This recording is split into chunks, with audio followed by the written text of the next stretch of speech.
बिस्मिल्लाहिर्रहमानिर्रहीम अस्सलाम वालेकुम। मैं जलील खान कुराची, आप मेरा यूट्यूब चैनल देख रहे हैं।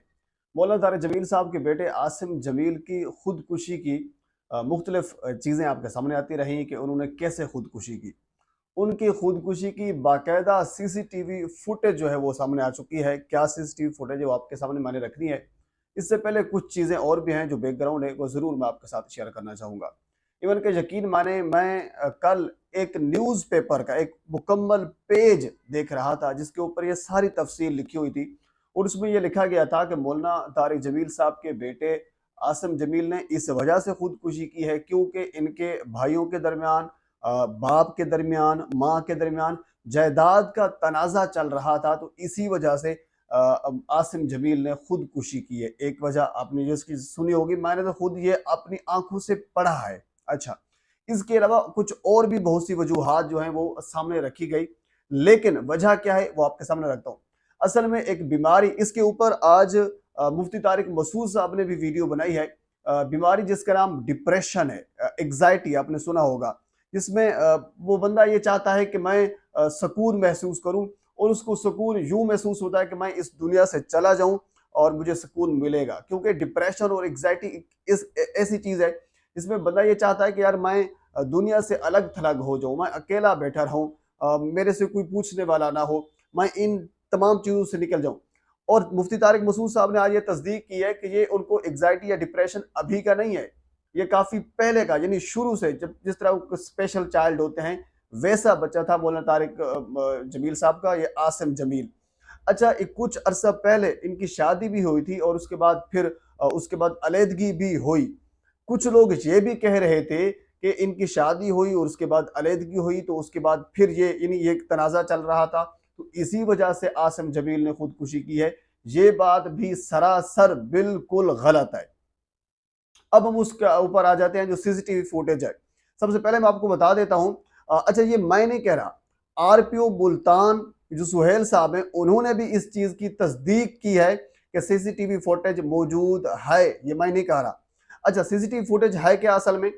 फार्म हाउस के ऊपर ये आसिम साहब बैठे होते हैं, अपने मुलाजिम जिसका नाम इमरान है उसको बुलाते हैं कि इमरान आता है, जिस तरह फार्म हाउस के ऊपर वैसे चल रहे होते हैं, तो इमरान वो कहता है कि मुझे पिस्तौल, मुझे बंदूक ला कर दें, पिस्तौल यानी जो 30 बोर का पिस्तौल होता है उसकी बात हो रही है, वो मुझे ला कर दें।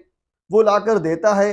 आगे वल्लाह आलम ये क्या है कि उसने पूछा नहीं है इससे कि आप क्या करते हैं, क्या हिसाब किताब है। अच्छा, ये डिप्रेशन या फिर एग्जैक्टी का मरीज जो होता है, ये ऐसा नहीं होता कि वो 24 घंटे यानी डिप्रेशन और एग्जाइटी में रहे। जाहिर सी बात है, कुछ लम्हात ऐसे होते हैं कि बंदा ठीक भी बैठा होता है, अब घर में उनका एक मामला चल रहा था, वो ठीक भी होता होगा, वो कभी कभी डिप्रेशन का शिकार और एग्जैक्टी का शिकार भी होता होगा, तो उस वक्त शायद उनके जो मुलाजिम है इमरान, उन्होंने ये समझा कि इस वक्त जो है वो आसिम साहब ठीक बैठे हैं, जिस तरह आम हालात में घर में बैठे होते हैं।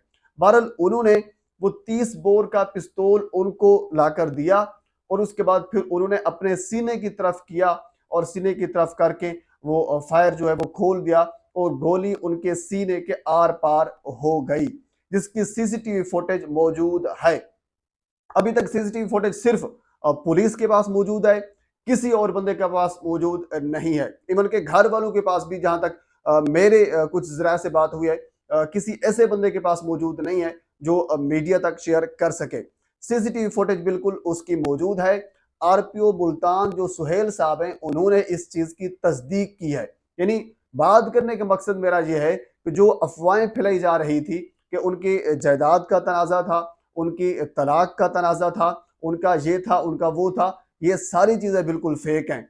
एक इसका सबूत यह है कि एक तो मुख्तलिफ जो उलमा इकराम हैं उन्होंने इस चीज की तस्दीक की है कि वो बंदा, वो बच्चा डिप्रेशन का शिकार था, वो एग्जाइटी का शिकार था, वो एक स्पेशल बच्चा था, जिस तरह मखसूस बच्चे होते हैं। कासिम अली शाह साहब ने इस चीज की तस्दीक की है, मुफ्ती तारिक मसूद साहब ने इस चीज की तस्दीक की है। और इन सब से बढ़कर जो आमतौर पर लोग जिस चीज के ऊपर बिलीव करते हैं वो सीसीटीवी फुटेज है। और सीसीटीवी फुटेज में भी वही नजर आता है कि वो यानी पिस्तौल मंगवाता है अपने मुलाजिम इमरान से और अपने तरफ करके वो गोली चला देता है, खुशी खुशी, जिस तरह बंदा बैठा होता है इस तरह वो बैठा था। और क्योंकि डिप्रेशन वाला जो बंदा होता है वो यानी खुशी खुशी अपनी मौत को गले लगाना चाहता है, यानी वो कोई नाराज नहीं था। तो बहरहाल ये उनके सीसीटीवी फुटेज जो है वो मंजर आम पर आई है। मंजर आम पर तो नहीं है, बल्कि सिर्फ पुलिस के पास मौजूद है। जो मेरे जरा हैं, हालांकि मैं कोशिश की है कि ये फुटेज आप तक पहुंचाई जाए, लेकिन फिलहाल पुलिस ने ये सीसीटीवी फुटेज किसी को नहीं दी। सिर्फ पुलिस के पास मौजूद है और घर के चंद शायद शायद कोई ऐसे होंगे जिनके पास वो फुटेज मौजूद है। बहरहाल ये है सूरत हाल आसिम जमील के, अल्लाह ताला उनको गरीक रहमत करे। लेकिन काफी लोग जो है इसके ऊपर यानी कि मुख्तलिफ किस्म के सवाल भी कर रहे हैं कि बड़े बड़े जो सेलिब्रिटी थे, आम लोग तो बहुत सी बात है, वो मौलाना तारिक जमील साहब के पास आते थे अपने डिप्रेशन को कम करने के लिए, जिंदगी में सुकून लाने के लिए। लेकिन एक तरफ मौलाना के खुद बेटे हैं जिन्होंने डिप्रेशन और एग्जाइटी से तंग आकर अपनी जिंदगी का खात्मा किया। तो बहरहाल ये अल्लाह की कह लीजिए कि तरफ से लिखा हुआ था, जो हुआ सो हुआ। अल्लाह ताला उनको गरीक के रहमत करे, अल्लाह ताला उनको बख्शे। वो चाइल्ड स्पेशल बच्चा था, मखसूस बच्चा था, वो कि नॉर्मल बच्चा नहीं था। क्योंकि आपने पहले, आपको याद होगा, जिस तरह यूसुफ जो होते हैं, उनके यूसुफ जमील जो उनके बेटे हैं, वो मुख्तलिफ तकारीर करते हैं, मुख्तलिफ इज्तमात में जाते हैं। आपने आसिम को इस तरह कभी नहीं देखा होगा क्योंकि वो स्पेशल थे, वो तकारीर और इस किस्म की मजालिस वगैरह ज्वाइन नहीं करते थे। तो बहरहाल ये हकायक हैं जो मैंने आपके सामने रख दिए हैं, मेरे तक पहुंचे। मैंने सोचा जल्द अज जल्द अपनी जो यूट्यूब फैमिली है उन तक मैं पहुंचा दूं। अल्लाह हाफिज।